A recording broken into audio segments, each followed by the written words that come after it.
The bread basket trembled in the waiter's hands as my mother's voice cut through the ambient hum of the restaurant like a blade through silk. "You have always been the garbage of this family."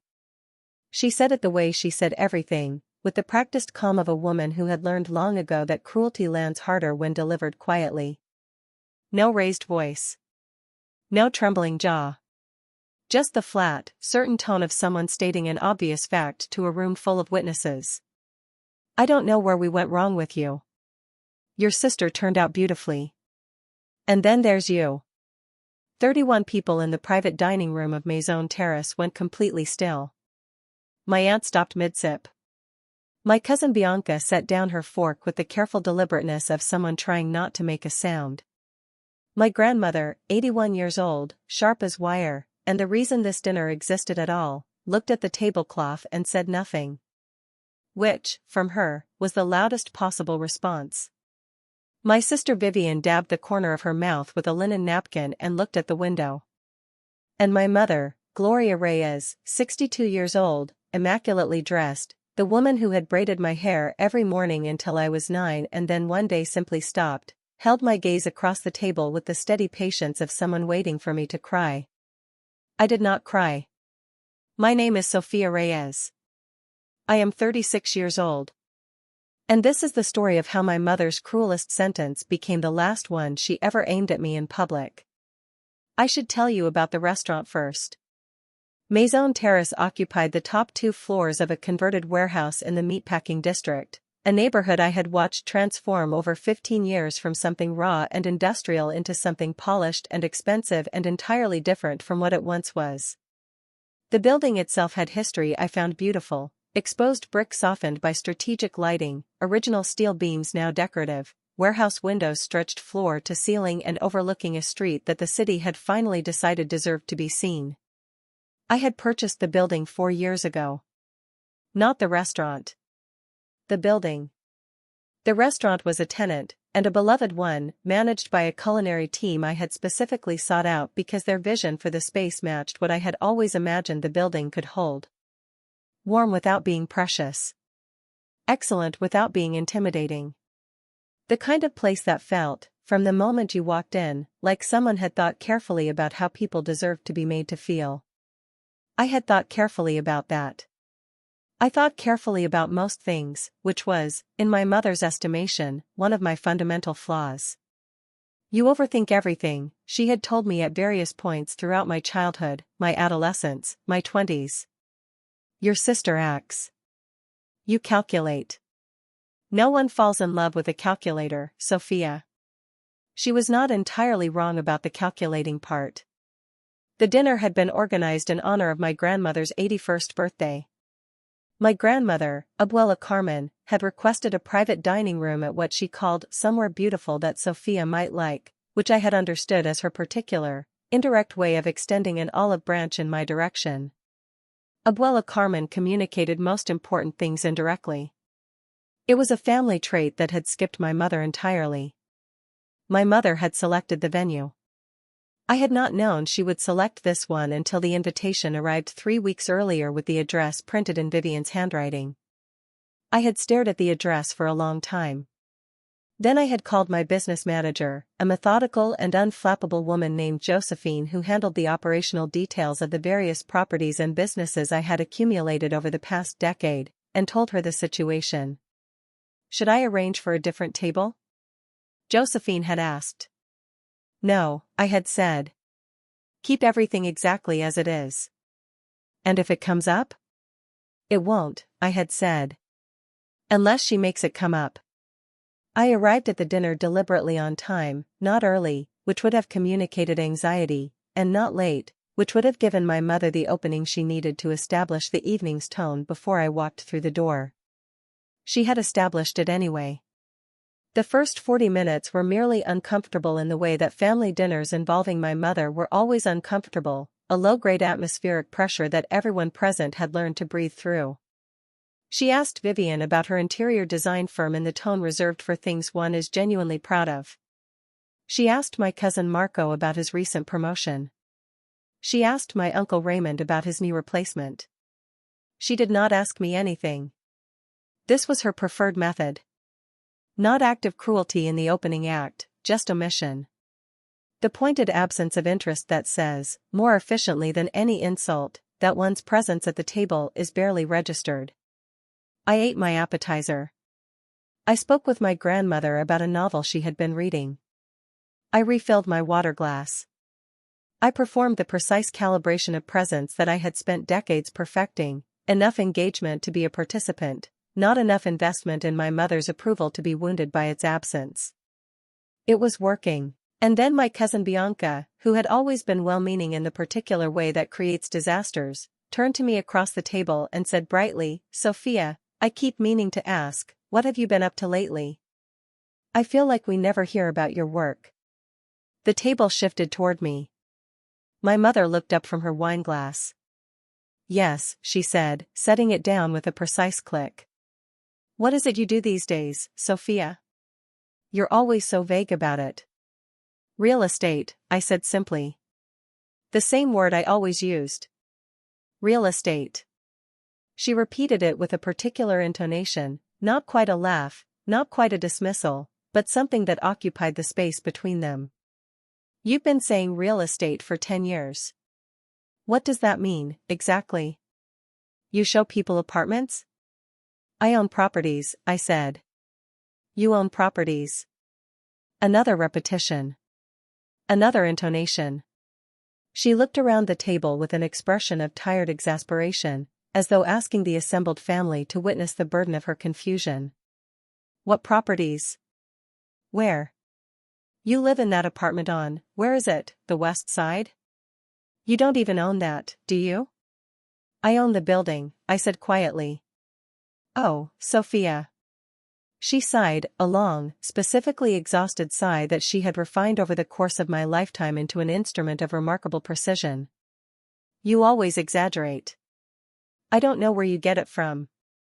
Your father, probably." My father, who had died 11 years ago and could no longer defend himself. "The point is, you have never applied yourself. You've been floating for 36 years. No real career.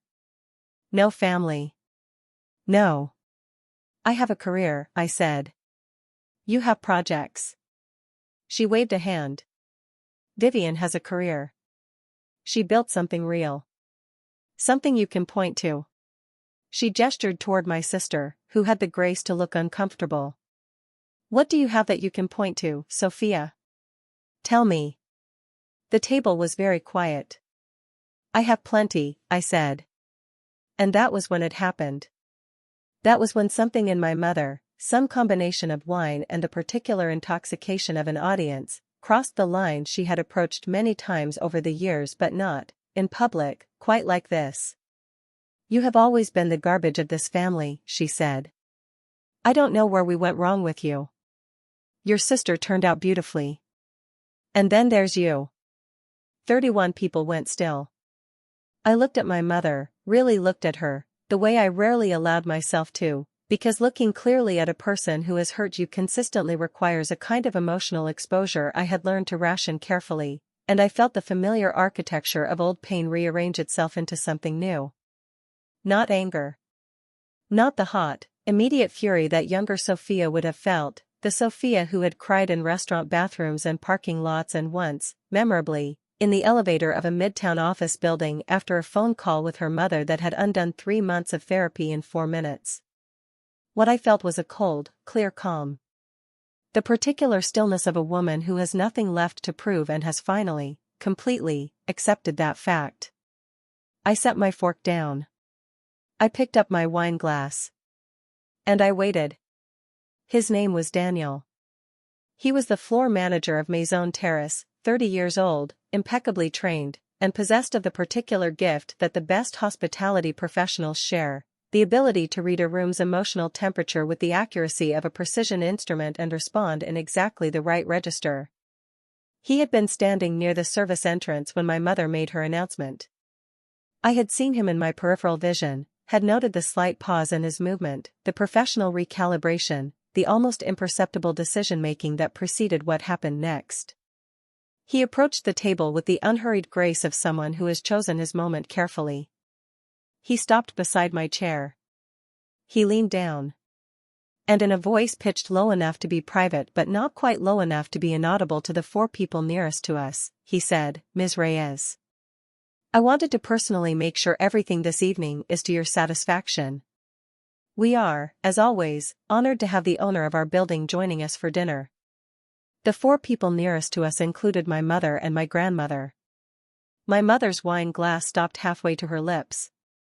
I looked up at Daniel with an expression I had practiced, not performance, but the genuine warmth of an employer who respects the person in front of her, and said, "Everything has been wonderful, Daniel.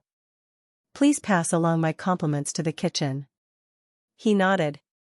"Of course. And please don't hesitate to let me know if there's anything at all you need this evening." He moved away. The silence at the table had a different quality now. It was no longer the silence of witnesses watching someone be diminished. It was the silence of people recalibrating an entire landscape they had thought they understood. My mother lowered her wine glass. She looked at me. I looked back at her with the same calm I had carried all evening, undisturbed, unperformed, entirely real. "The building," she said finally.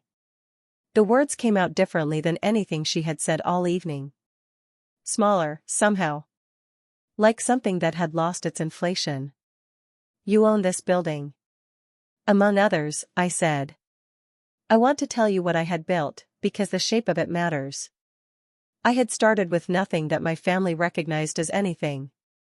At 24, I had taken the small inheritance left by my father, $18,000, considered unremarkable by everyone except me, and used it as the seed capital for what became, over 12 years, a real estate portfolio that currently held 14 commercial and residential properties across New York City, 2 in Miami, and 1 in Chicago.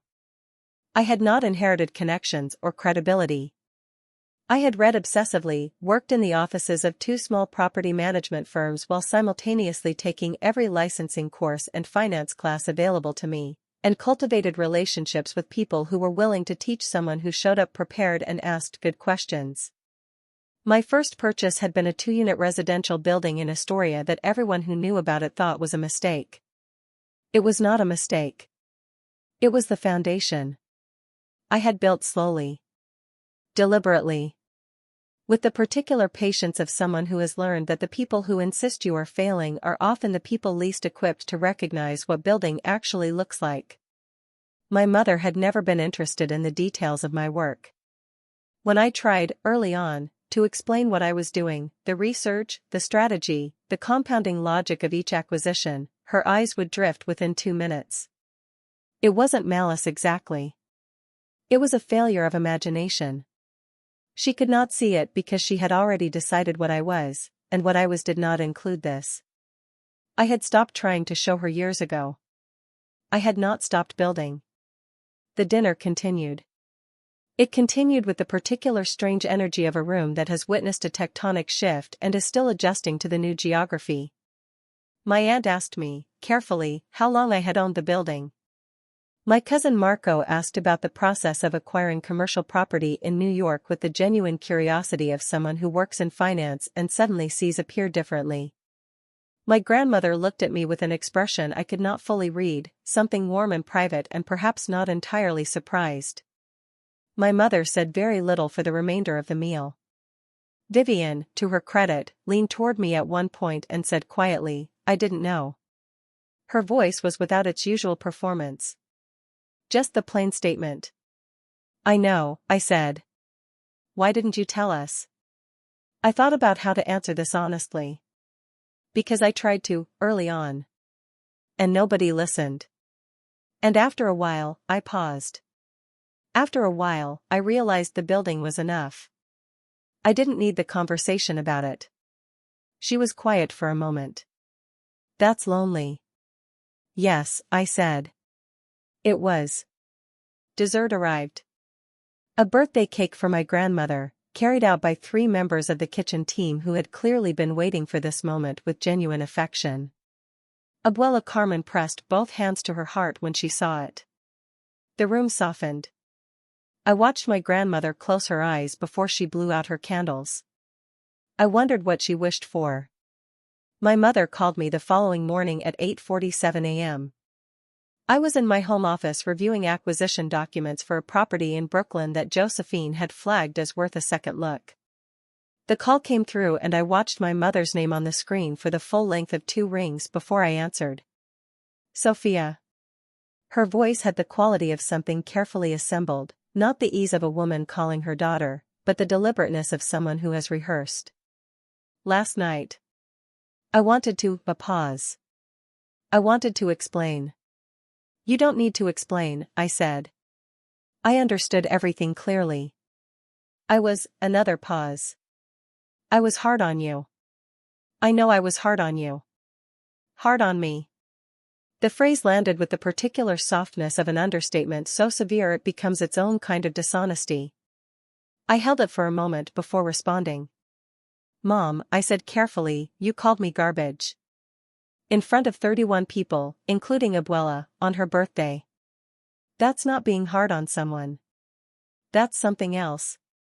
The silence on her end was different from the silences she usually offered me, not the weighted, disapproving silence of a woman waiting for me to concede, but something more exposed. I know, she said finally. Just that. 2 words that arrived without the usual defensive architecture around them. I had not expected that. I was quiet for a moment, sitting with the unexpected arrival of something that felt, against all probability, like the outer edge of an apology. I don't need you to catalog everything I built, I said. I don't need you to suddenly be impressed because a waiter told you I own a building. That's not what I've ever needed from you. Then what? Her voice was smaller than I had heard it in years. Perhaps smaller than I had ever heard it. I needed you to see me, I said. Not what I had. Not what I achieved or didn't achieve.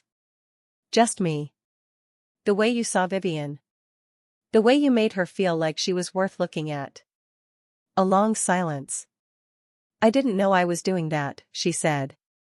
I believe you, I said. That might actually be the saddest part.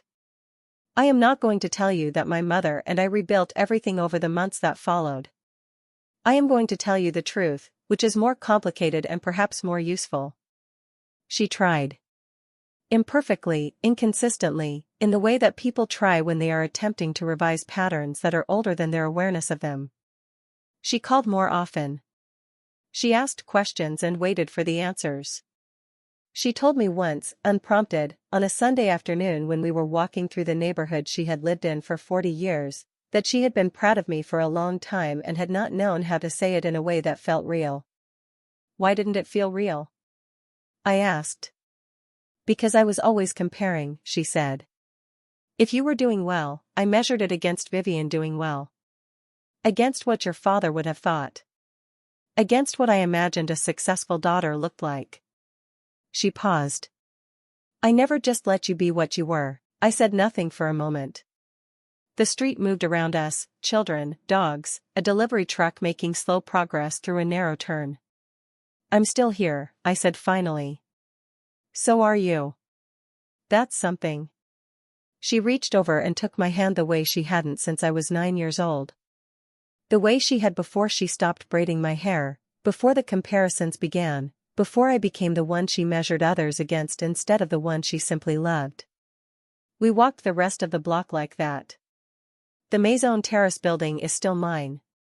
Daniel is still the floor manager.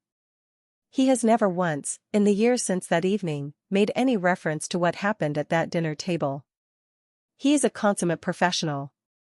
I gave him a significant raise the following quarter on the basis of his performance metrics, which were excellent, and said nothing else about it. My grandmother told me, 6 weeks after her birthday dinner, that she had known about my properties for 2 years. That Josephine had mentioned it indirectly during a conversation my grandmother had apparently engineered with the specific intention of finding out. She said she had waited because she wanted me to tell people in my own time, in my own way. But you were taking too long, she said, with the particular directness of a woman who is 81 and has decided that patience has its limits. You could have told me you knew, I said. She shrugged. Where is the drama in that? I laughed, a real laugh, the kind that starts in the chest and doesn't require any performance, and she looked at me with the expression she had worn at the dinner table that night, the one I had not been able to fully read. I could read it now. It was pride. Quietly held, long-standing, entirely genuine. You built something, she said. From nothing. With your own hands and your own mind. She patted my arm. Your mother is a fool sometimes. But she is not entirely wrong that we don't know where you came from. We look at this family and then we look at you and we cannot always explain it. Is that a compliment? I asked. It is the highest compliment I know how to give, she said. There is a table at Maison Terrace, corner position, window overlooking the street, reserved under no name but always kept available for a standing booking that Daniel's team understands without needing to be reminded. I eat there sometimes on Sunday mornings, along with a book and coffee and the particular quality of early light that comes through warehouse glass and lands on exposed brick in a way I find genuinely beautiful. I built this. Not just the portfolio, not just the P&L, not just the acquisition strategy that Josephine and I review each quarter with the satisfaction of a plan executing cleanly. I built the capacity to sit in a room I own and feel, without qualification, that I belong in it. That is not nothing. That is, in fact, everything. And on the mornings when the old voices try to resurface, the ones that measure worth in comparison, that find absence where there is only difference, that call things garbage before understanding what they are, I pour another cup of coffee, turn another page, and let the light do what light does. It illuminates everything, eventually. Whether you are ready for it or not. If this story stayed with you, share it with someone who has been made to feel small by the people who were supposed to make them feel seen. And if you are on your own quiet journey of building something real, I have something for you in the description.